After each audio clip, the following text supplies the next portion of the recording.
Follow your passion. You've heard this advice from teachers, parents, and the media.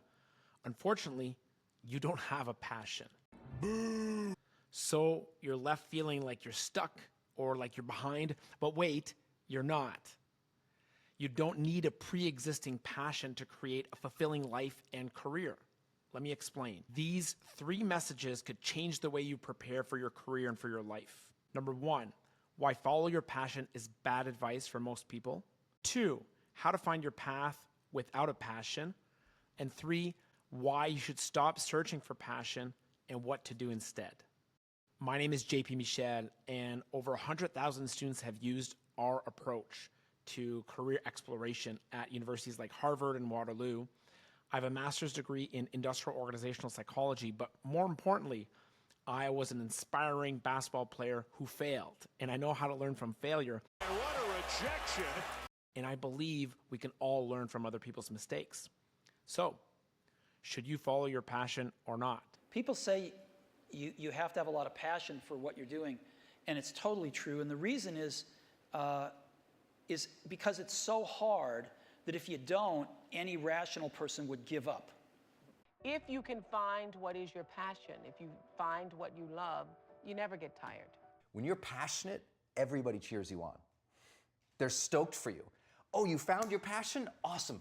Follow your passion. Live with passion. Be passionate. Does this make you more excited, or does this create more pressure for you? How do you even know if follow your passion is the right advice for you?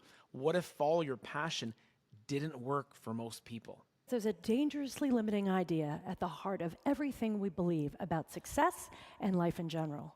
And it's that you have one singular passion, and your job is to find it and to pursue it to the exclusion of all else. And if you do that, everything will fall into place. And if you don't, you've failed. If follow your passion can be a limiting idea, it pretends that the best way to live life is to find a singular passion that you would do forever. It turns out that a lot of people are pushing back on passion.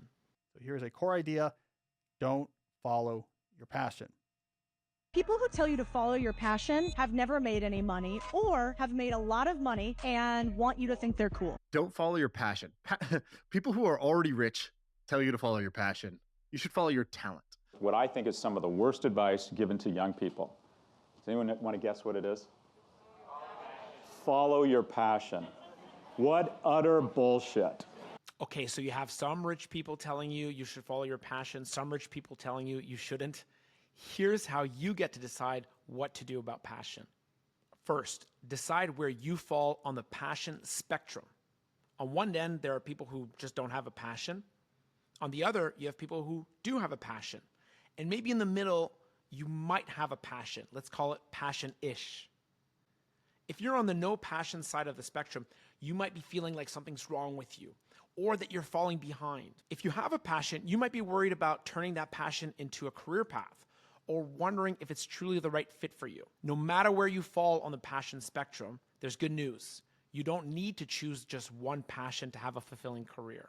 If you don't have a passion now, or you just lost a passion, maybe you feel like something's wrong with you, or that you're behind, you're afraid of making a mistake, choosing the wrong thing and living with regret. Let me add one more. In my 20s, I thought I knew what I wanted in my career, industrial organizational psychology. And then I got there and I thought, yes, I made it. And then I learned that it wasn't what I actually wanted. Ouch. Lots of people have these fears, right? Let me reassure you, having doubt is part of the process. It's normal to feel unsure about your path. And there are many things you can do to gain clarity on this path. Let me show you. Why follow your passion is bad advice for most people. For most people, passion isn't the best place to start to gain clarity. Let's look at why together. But first, yes, you can have a job and career you enjoy, okay? Don't confuse that with the false hope of finding the one right passion forever. Here's the reality. Most people don't have a single passion. Only about 20% of people can articulate a passion that leads to a clear career goal. Most people have multiple passions.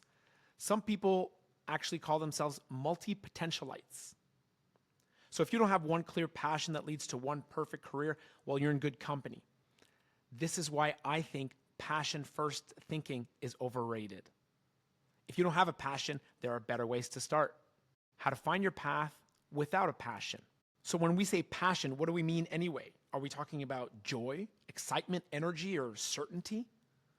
Or is it a barely containable emotion, or maybe even a source of suffering? If you have passion in a career, does it also mean being paid well? The traditional approach to passion is me-centered. What do I love? But if you only focus on you, it's hard to find new opportunities. And for most of us, this is the magic of career exploration, finding out about new, amazing opportunities we never knew existed. What if instead of a me-centered approach, you tried an outward approach by asking yourself, what does the world need? This outward approach helps you find new opportunities, think about impact, and think about how you can contribute. In my case, when I focused on how I can help others, I realized that I love helping other people reach their potential. This is meaningful for me. This is energizing for me. Thinking about what the world needs gave me purpose. Purpose. Purpose lies at the intersection of three things. Number one, what you like. These are your interests. Number two, what you're good at. These are your strengths.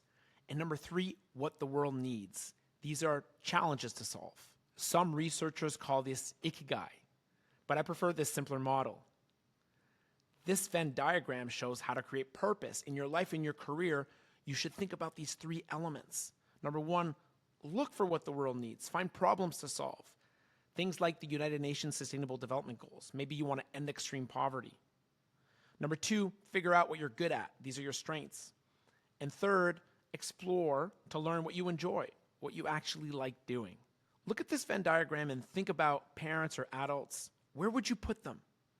Most people ignore one of these three categories, and this causes issues in their career. You can use this model to choose a major, change careers, or just feel excited about what's to come for you. I wish I had this model when I was younger.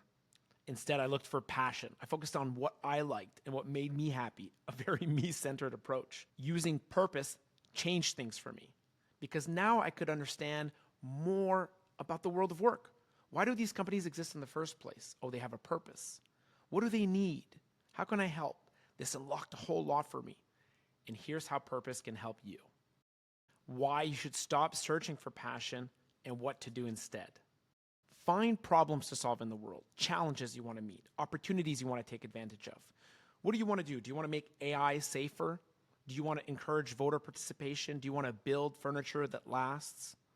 Next, find potential strengths. Use tools like the Clifton Strengths or the VIA Character Strengths. Ask your friends and family, what are you best at? And write down their answers.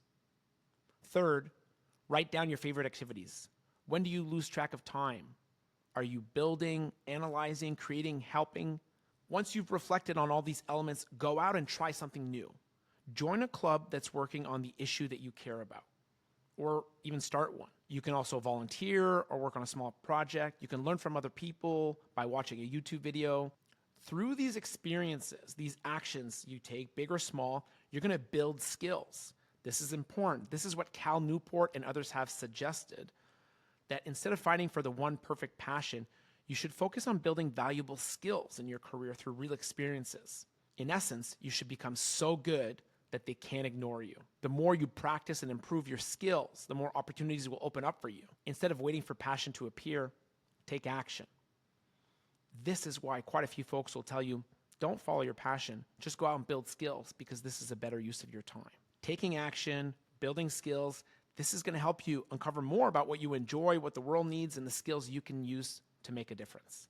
I get why follow your passion is appealing. Maybe you're stuck and you're waiting for that one magical answer about passion that will fix everything. Unfortunately, it doesn't work that way for most people. Instead of passion, aim for purpose. Purpose helps you tap into the impact you want to have on the world and what's important to you. Purpose can help you get unstuck, find direction, take action. Now you have the tools to begin exploring with purpose today. I hope this creates energy, action, and momentum for you. And the worst thing you can do is wait. Start exploring and building those skills now.